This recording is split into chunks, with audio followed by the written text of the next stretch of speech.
Tanıdım benim gel kork idi oturma tanıdım gel.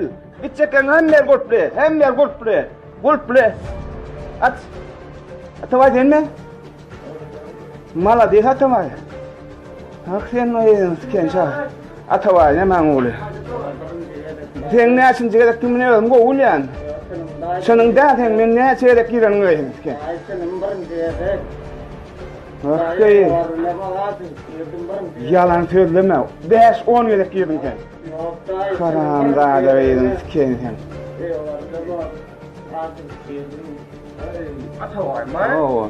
Ay Ken başları para men için hele dördün kıdan çıkar haram böletten. Ya, bakalım kıyım ki.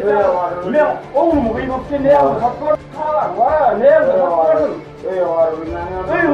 Nem şu var bilemem. Ay kay pula koy. Pul verdi, kakala verdi. Kim bäşi? Ama nazar oğlu. Awa. Oğlum ya dediydi bana dedi kakın bilya oğlu pul verdi menem. Pul namasam getirip verdim. Mene on mena oratlar gerek ka. Mena oratın sen gerek ka tavacan. Ne sen vara? Ne çoğutun yer gigan ne milyan? 6-7 lira mı yürüdün sen? Yalan söyleme men vara. Yalan söyleme.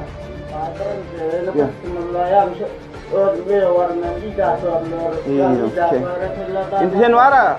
Apan ölürsen bu ne men şunu vara apan kakana bildirmeyerim. Kakana bildirmeyerim. Ne mi deyin aytman? Kim aytmayın onu? Men var seni goğulyan etcek kam doğun ki. Sonra aytdan o biledet diyana.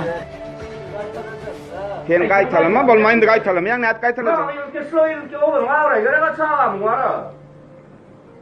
맨날 이렇게 가는 말 내가 쓰지 말고 그러면 네 저기 맨날 나타나. 웬 까면 술집에 얕자 İyi, sen editör, şunu sen doğu. Ne hemşin aytmayın men. O zaman kendi kim olacak?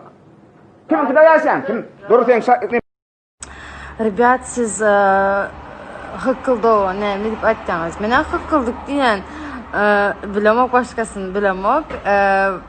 Bana bir yazdı короче. Ona sıçkılov diyemişler, sıçkılov. Siz ne biliyorsunuz? Ребята, успокойтесь, ben просто sıçkılov diyen, сынчкылов diyen, что за зы, мен в жизни aydıp görmedim. Şu an aydıp bilemem.